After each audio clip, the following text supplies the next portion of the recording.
So, just like initially, can you tell me exactly what it is that you do and what the title is? Because I was looking at your website and I'm like, there's just a lot going on. So the best description is probably a creative director working in advertising and design. Mostly he's focused on branding, so I do the work itself. So I'm a designer and art director, so I design websites, logos, the whole kit and caboodle, but I also consult on strategic branding. And so so companies will hire me just to come in and give my opinion, and then actually usually just do the work as well. So the advertising side of it is the art direction. So I will concept with the writer usually to come up with the campaigns and ads, and then usually just create the work too. So or hire people like yourselves and to go and produce it. Yeah. So where do you start before you go into creative directing? Because if you're the creative director, sounds like a jack of all trades. Like you have to know all the pieces and the functions of them. Where did you start at before you got into creative directing, or did you just start as a creative director? No. So it's more like the manager type role in design and advertising firms anyway. So I was pure designer, so graphic design. But I actually started as a face painter, to be honest. A face painter? Yeah. Shut up. Wait, what? My first creative job, if I ever quote unquote do say that. Where was this at? Brisbane, Australia. So I grew up in Australia, and that was coming out of school. I went to art school. Ended up, being a starving artist and trying to make a living out of my practice. And the job I had on the side, because I was being trained in painting and illustration, was I'd go to school, fetes and fairs and stuff like that, and paint and rugby games and stuff like that, so football. Okay. And just like create all kinds of faces. Actually, most of my clientele were adults like you. Like guys were just like just getting a little bit crazy. Going to the game? Yeah. Or face? Or it'd be like, the friendly uncle of the whatever 5-year-old kid, and they'd be like, they're a little bit drunk and say, I really want like Batman and whatever, and all that kind of stuff. So okay, here we go. Yeah, it was cool. Was there ever a point where like people would be like, that's not what I wanted? Or was everybody usually like, wow, that's awesome, this is cool, now I get to trek into the game, that much more a fanatic than I was before? Yeah, I mean, people would. The best way to tell was just you'd see you'd finish the face and you'd hold the mirror up, and the faces would just be like either that or like, oh god, and walk away. But usually it was like like, oh yeah, and especially the kids, they get really riled up after they see they've just transformed them into whatever like archetype that they wanted to be. How long did it take you to like get past? Because I know like with film, a lot of makeup artists, it takes them like a little bit of time before they're okay with just breaking that barrier. Somebody's like, bubble and like, I'm going to touch your face now. Like, how long did it take you before it was like normal for you, where you were like, hey, I'm going to paint your face? Because it's like, that's like being in somebody's face is very personal. Yeah. I mean, probably after the first time I did it, like the first kid, it was just straight in, because I've been just painting forever, and so I just kind of liked to just sit there, and it was just like a new canvas. So just in a really roundabout way, that's kind of how I started into it, and people started seeing that I could do illustration and type things and create a new look for people, and then I kind of just fell into the advertising side of it. So yeah, it just went from face painting to fell into the advertising. Yeah, well, the full story is that's what you do, right? That's story. No, but it's I went to art school to studying illustration and painting. Yeah. And was kind of just working in some galleries there, and I had some success, but it's really hard to make it, financially successful. Yeah. But I went to the dark side, basically, as my artist friends would say, and went back to do design school and fell into advertising that way, because my brother, who's 6 years older, was a graphic designer as well, or is. They used to call it commercial art then, so it was agencies he would draw the scenes or wherever it was, and then they go and shoot it. But he like storyboard. Yeah. Okay. Exactly. So like that's part of it. Yeah. He'd storyboard, or he'd do the background murals, or he'd like come up with the concept art for some of the frames, all that kind of stuff, and then he eventually started doing the work as well. So, but then he's like, you're really good at all these skills when you give the advertising and commercial side of it a try. And we had a few jobs together, and it went really well. And then a lot of my arts friends were doing gallery show openings and stuff like that. So I started small. We started doing their flyers and some campaigns and posters, and then I started doing movie posters and gig posters, and went back to school eventually and just started loving it. Like, it was the first time I really felt like this is what I want to do. Okay. So you went back to school twice for this? Yeah. Holy crap! How many years did you like stack up? Well, in Australia it's 3-year programs, so it's 6 years. So 9 or 6? 6 years. 6. Okay. So there's a degree in Bachelor of Arts of Fine Art and Bachelor of Design. Okay. But then the advertising part, the third layer. Yeah. So, I was ready to be a graphic designer in the world and designing websites and corporate brochures and logos and stuff. And then I didn't actually get into advertising until I moved to the States. And then, I'd been doing some ads and concepting, but in Europe. But then moved here and found a job as a graphic designer in an agency called Olsen, which just changed names. But it's like a number and 2 letters. Yeah, ICF Next, I think. ICF Next, yeah. Or 4, I don't know what it is, but yeah. But Olsen was so simple. Like I remember Olsen. That was memorable. Yeah, I mean, it was a great little place, and there was probably only 60 or 80 of us when I joined, and so it's a nice size, small company, and then there's that weird area for companies when it goes from like 100 to 100 plus. Yeah. And then suddenly the culture changes and it gets kind of strange, and then it's Periscope. I mean, great place. But like there's a ton of people here. Yeah. I was talking to the owner of Brave New Media, and he said like they had like scaled back like big time, and I said he was talking about it earlier because he handed me a scarf that he had designed for the Minnesota Football Club, and I said, oh, this is really cool. And he's like, yeah, no, we just don't have as many people around here anymore, so we got a bunch of these. And I was like, this is really cool. And I was like, what happened to everybody? He's like, dude, I had just too much work. I was like, I had no time. And I was like, oh, it's a good problem, but that sucks. Like you just had too many employees and too much work coming through your company that you're like, everybody get out. Yeah. Just like downscale. Yeah, that's kind of a nice place to be. Yeah. I guess it would be a great place to be. I don't know. That's going to segue into another question after I ask you this. Do you ever go to events like a state fair or a football game and you see faces painted and you're like, whatever.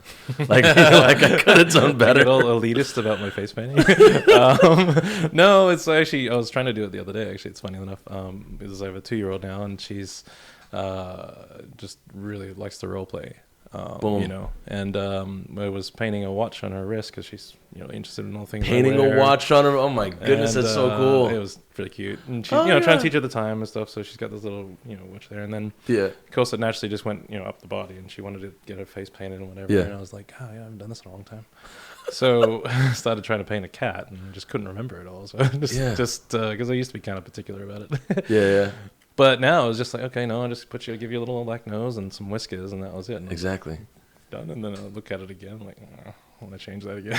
It's like, leave it, Gary. It's like a 2-year-old kid just happened. Exactly. Like, nobody's going to critique you today. No, exactly. Like, yeah. So going back to the idea of like having that good problem of being like, or maybe it's a good problem or a bad problem, but being too busy or having too much work, at what point in your career did you ever find that you might have to scale back? Like, hey, this is getting a little bit busy here. Like, I want to sit down and breathe, or like, Yeah, every year in the last 8 years, because it's been kind of like that. So it's like, it's about that time. I need to take a nap. Yeah, no, I'm not going to work because it's been I've been freelancing for this is my 8th year, and it's been like the best year every year since. That's awesome, and it's been great. Mostly because I have some good relationships, and I'm a nice guy. I generally think so. So, but no, it's been every year. I get to this point around this holiday season where I want to slow down because there's been a ton of work usually through the fall and beginning of the year as well. And I make I ask myself like, how much time do I need to recuperate? What do I want to focus on my time off? And this last month or so, I've been able to just slow down a little bit and focus on 1 or 2 projects versus like 10. Wow! So that's been good. And spend time with the kiddo. So and that's changed things too. With having my 2-year-old, she's that's all I want to do is hang out with her. So it's just prioritization is things are just they change different. Obviously when you have a kid. I would assume yeah. With all the work though, and I know some people went through this. Like, can you ever like physically tell it in your body when your body's like, hey Gary, Gary, we need to slow down. Like, do you ever like, does that ever happen throughout the year where like, because I know some people in film like, they hit that wall and it's like, you need to like take a day off. Right. Does that ever happen to you at all? Not lately. Or are you pretty good with kind of? I am more so now. Like my body does get like run down and sick, but I usually plow through it. I'm stereotypically male. I don't like to go to the doctor. But it's something where I get sick and I plow through it. And I used to, it's actually why I went freelance, is I used to get quite sick because of the number of hours I worked. And I loved where I was before, but I had to leave because of basically I worked 117 hours at one place. Holy crap. In 1 week. And my God, man. it was, like I went home once that week and didn't shower for like 2 or 3 days and that kind of stuff. Oh boss my was like, God.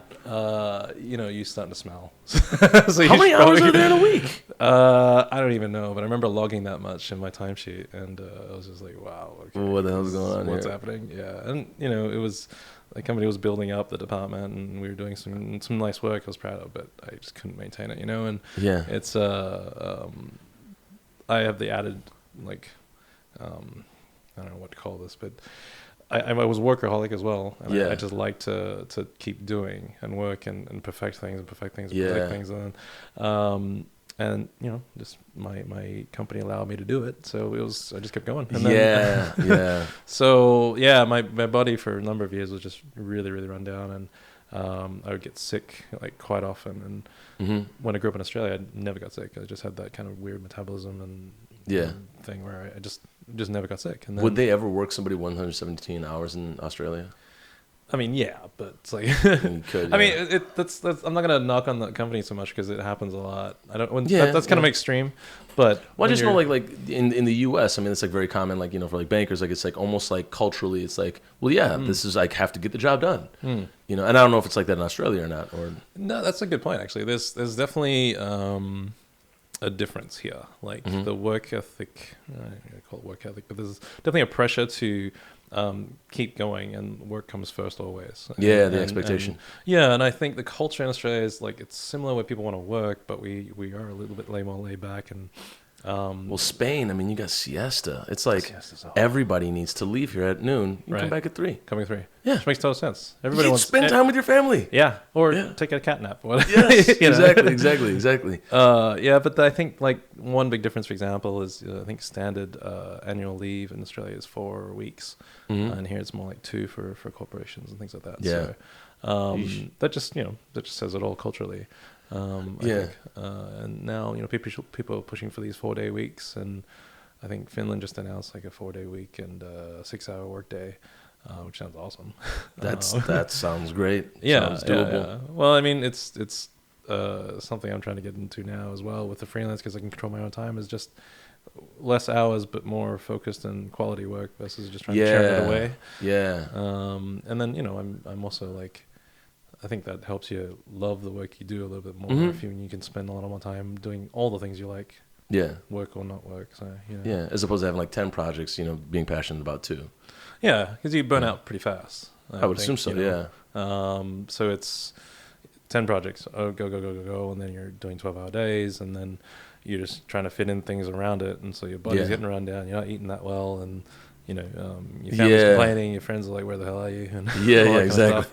And then he's disappeared into a basement. He's gone. Yeah. Then some of the work is great, but after a while, you start to just some of the work isn't great. And, it really starts to suffer, I think. So now, for you as an artist, how do you reconcile with that when that the work you've done could have been better? Like you could have put more time into it.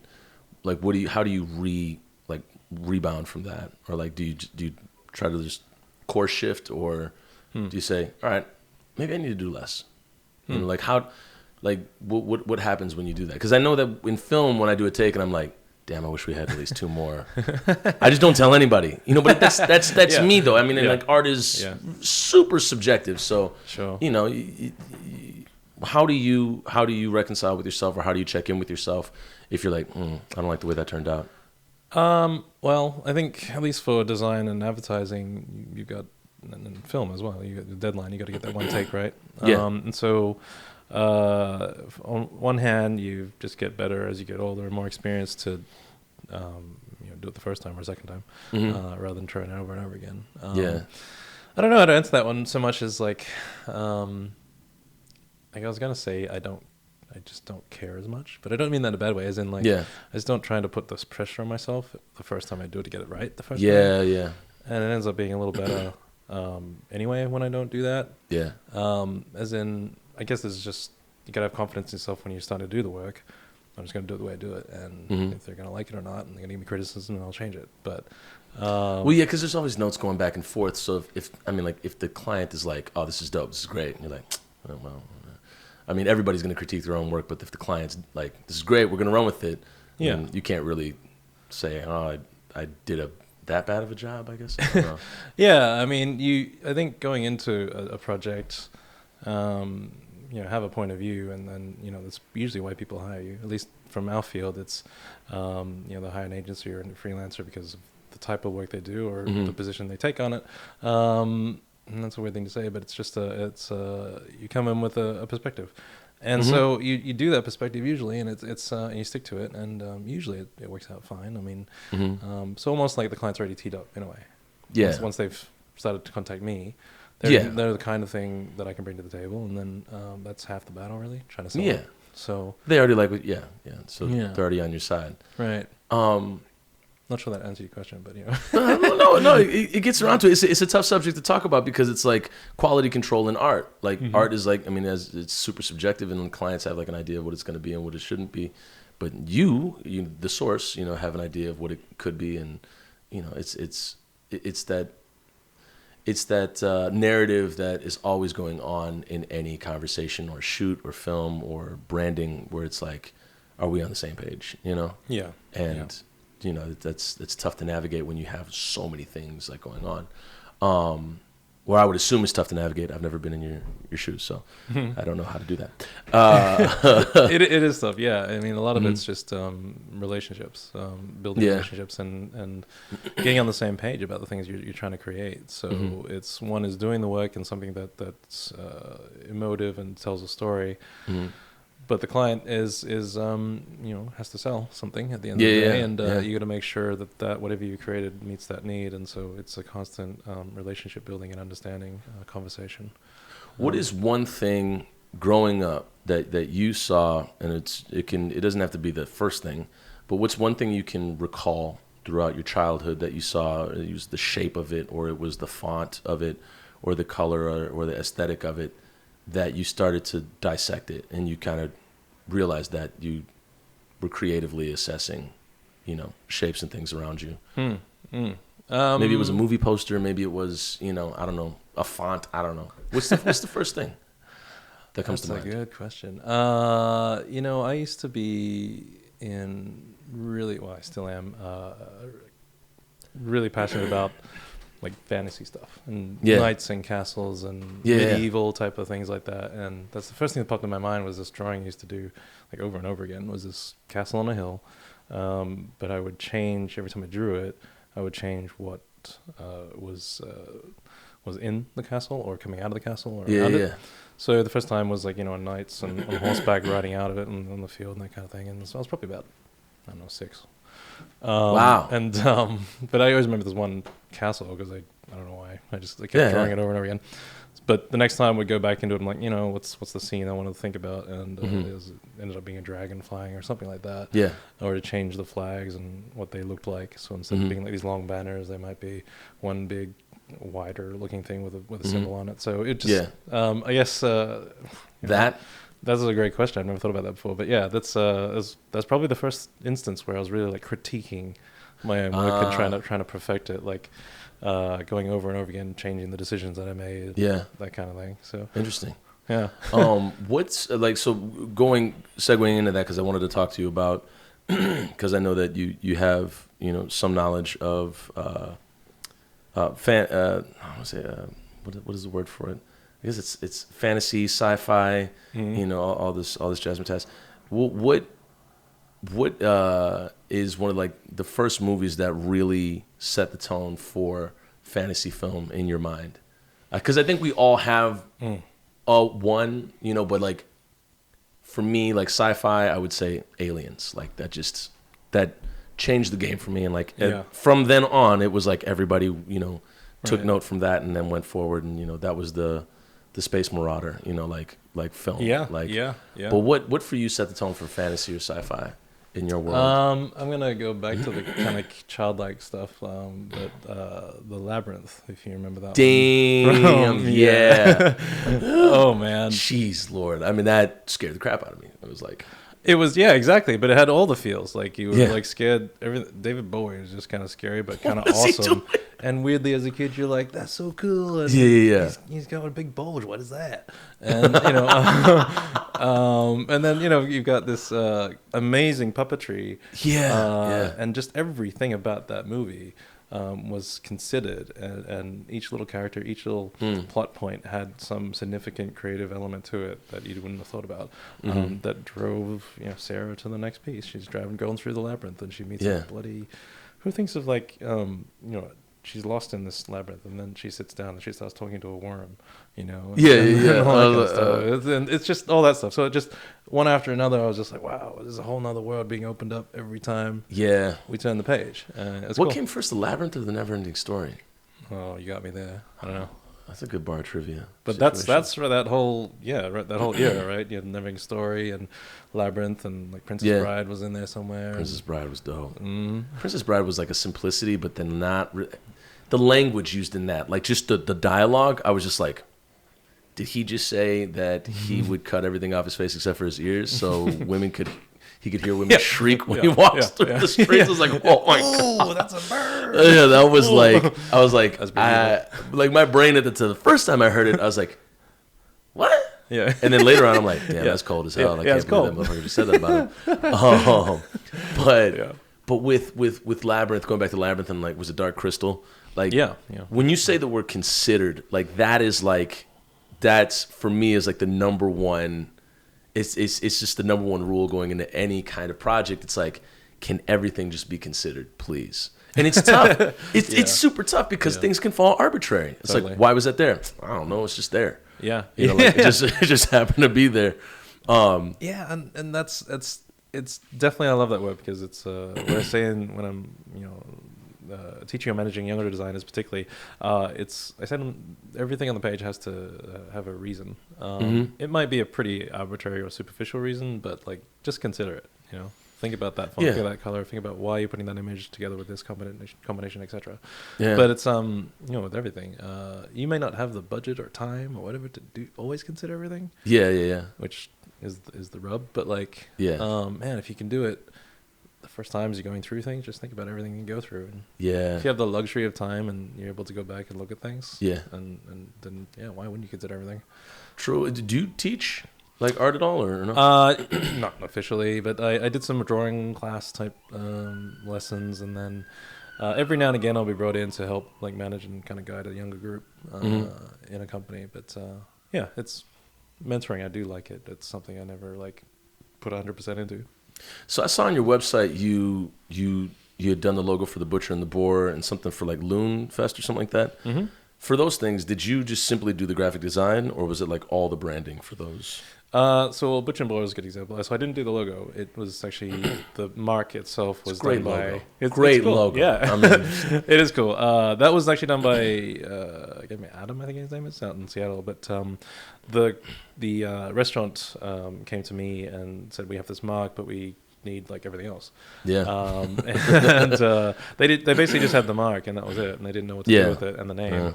And so what was great about it as a branding project is you might have a great logo and a name, but not knowing what you want to say about it or how to communicate it or where to put it. The rest of the suite is also your brand. So what the restaurant looks like, what your menus look like, what your website is, how do you talk about yourself, your social media channel, all that stuff. It's all branding, right? So that was great to kind of dig into it and kind of unpack almost in reverse order of just like, I've got this mark that I have to start with versus usually I do an interview like this and we do an audit and talk about all the things that they want, who they are, when they want to be, and who they're talking to, all that kind of stuff, and then kind of create a system around that. But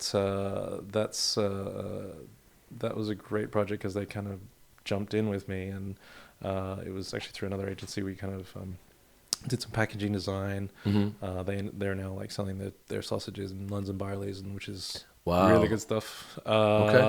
They've opened up another restaurant in Charleston, and they're got plans for recipes to be sold and all that kind of stuff in an online shop. And so it's funny to have like just one little restaurant and to have that as a case study. Because you think, okay, well, that means a menu and a logo and a shop and maybe a uniform, but they're, the owner there is doing a really great job of building it as a business and going other places with it. So they're I like those guys a lot. It's been a great little partnership. So that's really cool. So you take on the entire thing. Do you ever get like sensory overload when you go to other places and you're looking at the menu? I mean, like, it goes back to the face painting question. Like, if you see other faces painted, can you ever turn it off, like the attention to detail, or is it always on? I'm getting better at that, actually. It's probably like, my ex-wife probably criticizes me a lot for that, but it was, it's I don't know. I like looking at things and kind of figuring out how they were done or built, and so a lot of the so you're. I guess I came off the wrong foot assuming that it was a negative, but I mean, if you like it, then I mean, it's why turn it off? Yeah, no, I mean, it can be a negative for sure. It's like, I'm sure if you're criticizing someone, your friends, whatever, every time you walk in the room, you're not going to appreciate that too much. But of course. Yeah, I think it's important to turn it off for sure. And I think my kids really helping me do that. And my one rule as a dad is just be present. And when you're over-analyzing or critiquing myself and my parenting skills or like the choices she make as a 2-year-old, she's really rational. Then you're like, okay, step back, be present. Who cares about the details? As the overall experience is there. Yeah, it's entirely different. Then it's great. So that's helping me translate that into the work, where it's it's not that I don't care about the details, but like always keeping the big picture in mind. Yeah. So it's been good. Yeah, so I do try and turn it off a lot. Yeah.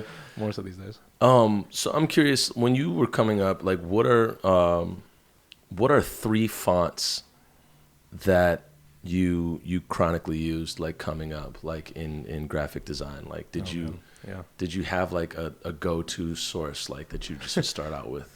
Yeah, when I was young, it was almost like everybody used the same damn font. They still do.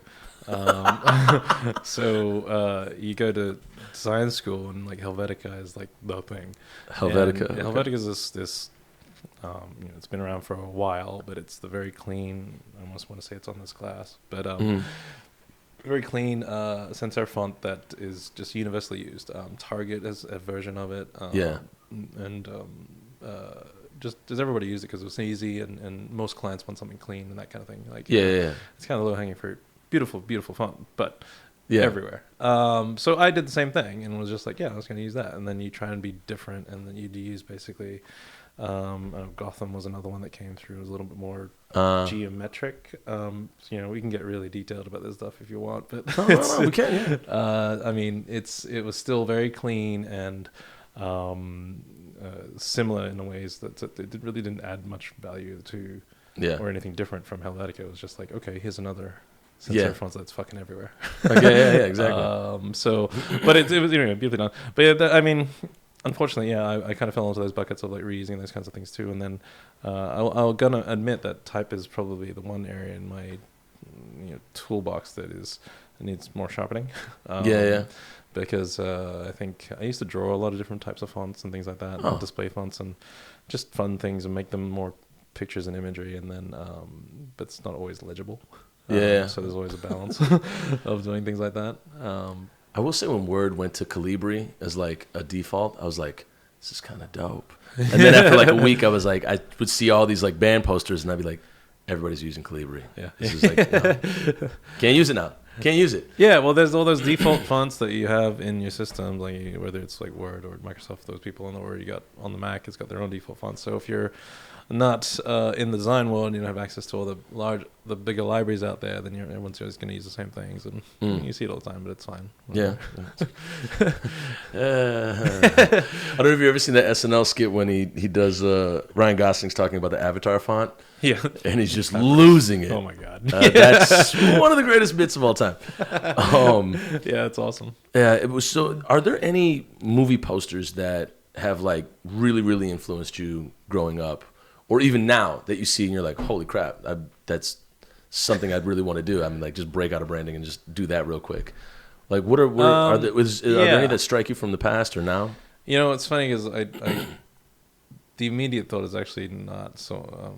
Is the movie posters around town from a mutual friend of ours, Clint? Yeah. Who's a great movie poster designer, just a poster designer. But because he actually considers it, and he's doing something not just referential of what's in the film. He's kind of taking it further, and I mean, good or bad, he's adding his own stylistic aesthetic to it. And but it's always conceptual. There's an idea behind it. It's a piece of artwork with an idea and a point of view. And that's actually how we met. Is he was looking for a job at Olsen, and I was hiring, and I hired him because of just the genius behind his thinking behind these posters. They weren't just like, let's take a scene from the movie and slap a title on it. And they kind of just took a little bit further, well, a lot further. And so there's movie posters like that, that are I love. So when I see like the Star Wars stuff, when I see posters that are redone or reimagined, and I'm struggling for an example now, but the ones I think about are an illustration of just Chewbacca or just the crossbow and kind of illustrates the scene. Or there might be, I don't remember his name, the artist I saw recently, but it was more like a painterly style, and he just reimagined a like iconic scene from each of the original trilogies of Star Wars. So like New Hope was when they're stuck in the trash compactor. But he kind of painted the scene from like being down in the trash and just looking up at these kind of characters being crushed, basically. And so it wasn't a shot, an angle in the film itself, but it captured everything about the movie at that point, And but he'd done it in this kind of gouache painting way, and it was really much more like expressive than just like a photographic approach to it. And so I don't know, he just added another layer of like emotion to it. So that's the kind of stuff I really gravitate towards, was when there's some thinking about it and it kind of evokes more like a visceral feel to it. I have that with a lot of rock posters. There's a book over there my friend got me a long time ago called The Art of Modern Rock, and there are some Beastie Boys posters, and oh my god, there's so many other artists that I've just never the Ike Riley assassination, that I would never go see their music, but the posters are like, what's going to happen here? Like, what's going to go down? And there's a Beastie Boys one where it was a teacher from MCAD, and it's like this cartoon dog, and it's got like a blunt like in its like teeth, and it's just got a Tommy gun, and it's just shooting, and it's just like, I wish I could have made it to that show. So if it can like viscerally grab you and evoke something out of you, I agree that's like that should be the core of a poster. Well, especially when it's just so simple, like it's just this one little image. It didn't need to be overloaded with too much. Although that's great too, like the maximalism thing. But it's great when you strip away all the rubbish and try and get to just the essence of it. And the toughest part is where to put the friggin' font on those posters. Like, because I would hire people to do Photoshop posters for my band, and I was like, man, I'm tired of this.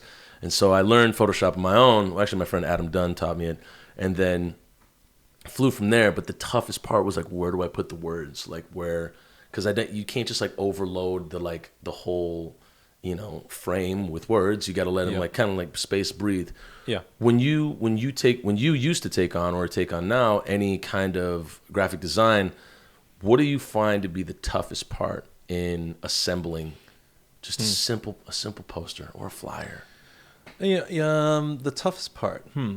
It's well, a lot of the work. Let's say this is kind of poster or magazine spread or something like that. A lot of those kinds of works, or an ad on a website, they have to include some kind of sale message or or not sales, but click through message or a driver of some sort, call to action. And so that's usually if you can start with that's great. But usually, as an artist, you're like, I want to create this beautiful piece of work, and then you've got to jam in this other like commercial part of it, and that's usually kind of the strange part. Is like, okay, now I have to add like 17 different sponsors at the bottom of this picture that's like all over my goddamn beautiful piece of artwork here. Exactly. It's all important, but it's it's like these logos that clash with the colors. They do. Can I just change those logos a little bit, make them real small? Oh my goodness. I can see that being a really tough part. So kind of wrapping up, I'm curious, like what is something you hope to work on in the future? Like as it, I guess I can rephrase this better. Where do you hope that your work evolves to in the next like few years, or is it in the place that you want it? It isn't, and I'm right at that point actually, where I'm just trying to decide where it evolves to. So whether I actually stop doing the hands-on work as much as I love it, for at least commercially, and just do more the directing and managerial part side of it. So I really enjoy the conversations I have at the very beginning with clients about their brand and about their story, and implementing a strategy around that. And trying to decide whether I hand off more of the doing part to contractors or employees, or and right now I'm just doing a lot of personal artwork and things like that too. So it's kind of separating the two at the moment, and so I guess what I want to do eventually is a little bit more storytelling into the illustration and having the full control of it versus I guess selling a product. If I could say that. I mean, everybody's selling something, but if I could reflect more of my own perspective, my own stylistic, or style, I should say, in an illustration, that's where I'm trying to drive it. So it'd be great to go from these brand stories, but then start being the artist as well, and introduce more of that in the work coming up. Be commissioned for different types of pieces. So there's a little bit of that happening now, but it's hard to find the time. So that's what I was going to segue into in this final question. What does your art look like, or would your art look like if it wasn't selling something? Good question. I have a lot of different things. So like right now, is there like a gallery showing that you would put on, or to like show some of your work? I think like that. I mean, I'm building up some stuff there to try and get an Instagram profile going of it. But some of the work is a lot of it's like pencil drawing, and so I've been doing a lot of fantasy stuff back to my childhood stuff just to get the skills back. But I started something a few years ago where I was doing like alternate portraits like of people's alter egos. Oh, for real? Yeah, and there's just a couple, but it's like, mostly unfinished, but there's a bunch of them that are unfinished. But it's like example was one buddy drew. He I asked him, what was your alter ego, and he came back and said, I feel like I'm a bear in a bird cage, right? Just a cool visual. Okay. So, but I'm like, okay, so immediately I'm like, is that like sad, or because that sounds, you can take that as pretty negative, right? Yeah. I was like, no, it's actually really freeing. Like, yeah, I've been in a bird cage, but it's like my arms and legs are hanging out, and so we just started sketching as he was talking, and so we got this smiley bear that's breaking out of a bird cage, and he's like, but I like the bird cage because it's my home and it feels secure and whatever, even though I'm too big for it or whatever. And I was like, oh, this is fucking cool. It's just just really descriptive, and so so great. It just tells, if you ever met Drew, it just tells everything you need to know about him. Yeah, instead of talking to people about their products, you're talking to them about their like personal perspective or their reflection on themselves, which is fascinating. And that's exactly what I love about it. Like, you're talking about personal stories, and most of the brands out there these days, just from the work side of it, is people want to know their stories and what they value, and that's kind of where things are at the moment. And that's why you see things like companies that have a perspective or movement behind it, like Patagonia is doing great. And Outdoor Voices have an opinion, and I think more and more the audiences are wanting to do that. So trying to marry that kind of personal side of it, with this commercial side, I think with a company that has values is the type of clients and people that I enjoy working with, particularly. So well, that'd be really cool to see some of your work. Like, if you ever had like a gallery showing, I would definitely be into. Thanks. Yeah, seeing how that would all like turn out. I mean, I'm assuming it's like to find the time to do that has got to be like. It's between things right now, but it's definitely shifting this last couple of years to be more of the focus. So that's great. That's one of my 2020 goals, I guess. Yeah. Well, I look forward to seeing some of your work down the road, and it sounds like. I mean, the phrase creative director to me has always been so, I mean, for me, from my end, has always been so like, oh, okay, in charge, great. And it's interesting to hear the intricacies and, the details that go into it. And this is just one, perspective on it, and people have come about being a creative director in many different ways, but like, I don't think you can like go to school to be a creative director, but you just, that's part of it, That's wild. But you end up, that's one of the positions that you can go into. after doing design or writing or advertising or whatever. Mm-hmm. Yeah. Well, with the little time that you have, man, I'm very encouraged and grateful that you spent a little bit of it here. So Thank you man. so much for having me. This has been great, man. No, brother. Thanks. All right.